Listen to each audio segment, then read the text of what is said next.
Hi, Julie here with Just Plain Fun, and today I'm going to show you how to make a basic four patch block in the Quilt As You Piece method.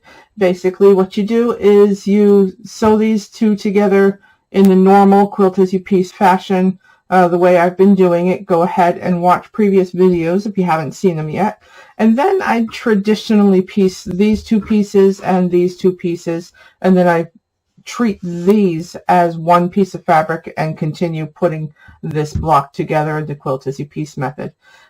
Keep watching for the secret code that you can use to get 20,000 points so you can download this pattern from our website at jpfun.com. And please watch the previous videos to learn how Quilt As You Piece works. And this is going to be in a quilt called Mystery Quilt 2021, yeah, because that's when this quilt got started.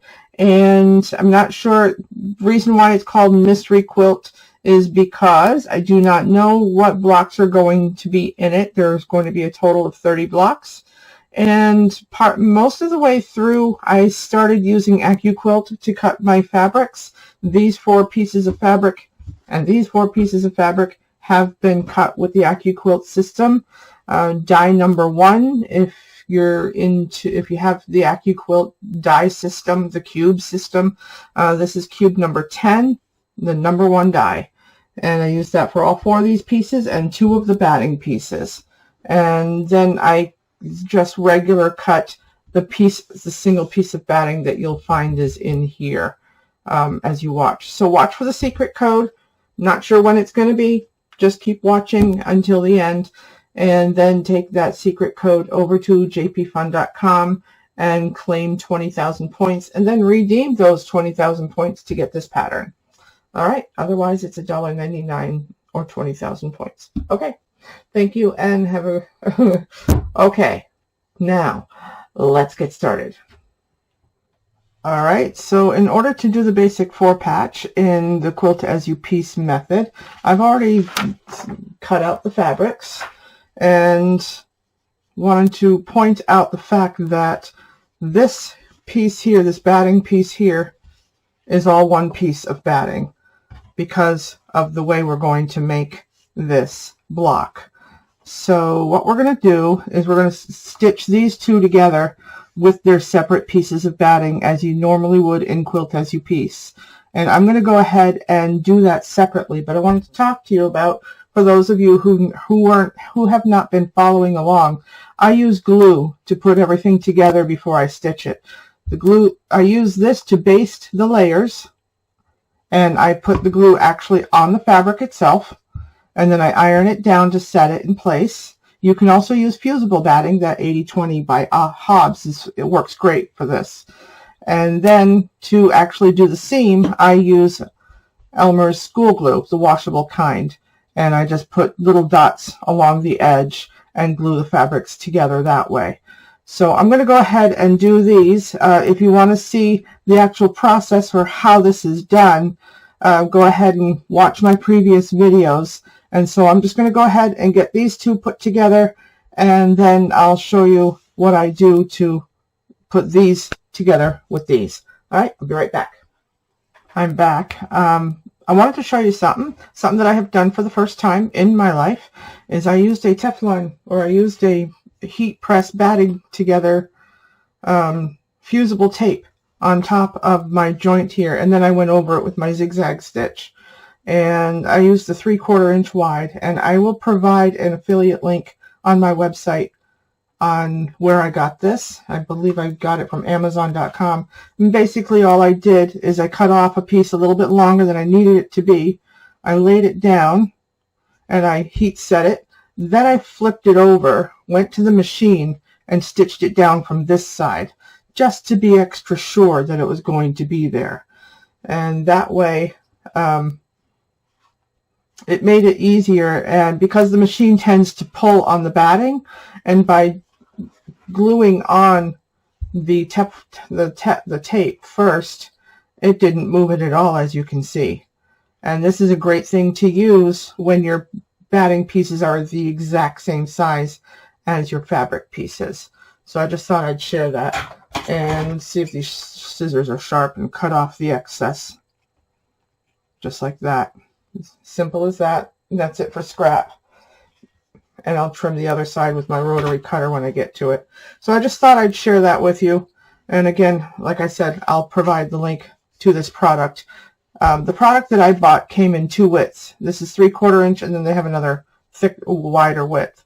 So I will go ahead and provide that link so you can get it. And it's perfect for when you're using the AccuQuilt system and all your batting pieces are exactly the same size as your fabric pieces. Yes, I used AccuQuilt to cut these. I used the cube 10-inch, the 10-inch cube, to get these squares. So that's that. It's die number 1. And you can do this method for no matter what size 4 patch you're making. All right, I'll be right back. All right, so this first half is done. And basically I want to point out my quilting lines. I did them 1 inch apart, starting with, 2 in the center and then 1 inch apart from there. And then I went this direction. And I plan on doing the same thing. This one is going to go this direction and this one's going to go this direction. But I'm going to be doing it once it's all put together. And the way I'm going to approach that is I'm doing straight line quilting, but I'm going to put the needle down in the seam, pull up the threads, and then stitch out to the side. That's what I plan on doing. And with this one, I'll probably just go ahead and actually these stitches will come out this way and these stitches will come out this way. And like I said, I'll insert the needle into the seam itself, pull up the base, the bobbin thread, and do a couple of tack stitches down in the same place, and then continue to stitch out to the edge 1 inch apart. And it'll be time consuming, but that way the stitches will be going around like this. It'll look cool. So basically the way you're going to do the other side is you're going to go ahead and sew these 2 blocks to squares together. You're going to sew these 2, and then you're going to sew these 2 together as you normally would for everyday piecing, for regular traditional quilt making. And then you're going to stitch that whole thing, that whole strip on both sides. You're going to stitch it down to here. And then you're going to do the tape thing because, well, you don't have to do the tape thing on this because I made this a little longer than it needed to be. The total finished square is going to be 10.5 inches when I trim off the batting. So I made this piece 11 inches. So basically you stitch these 2 squares together as you normally would. And then with Quilt As You Piece, you treat these each as 1 piece of fabric. You add it onto here. And the great thing about using this method is you just line up your seams on the front and the back, and that way it'll look the same on the back as the front. Yeah, you could go ahead and sew all 4 of them together for both sides and then layer a square of this. Yeah, you could, but this way you're actually making sure that your seams line up in the center. So I'm going to go ahead and get these 2 stitched together, and then I'll show you exactly what I'm doing with this piece when I add it to this. But for now, I'm just going to stitch these 2 together. I'll be right back.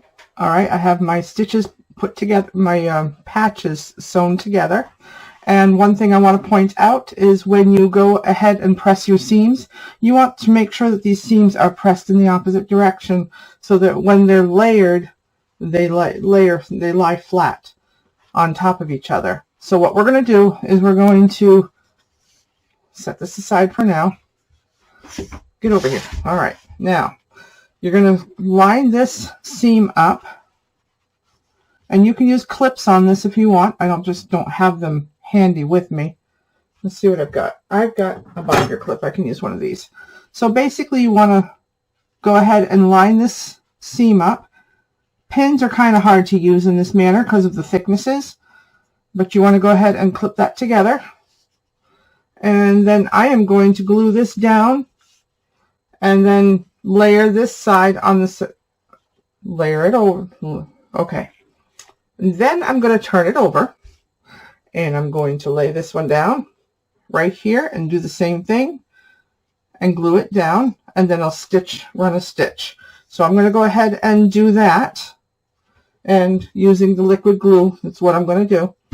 And make sure you line up your seams and glue it down. Okay, I'll be right back.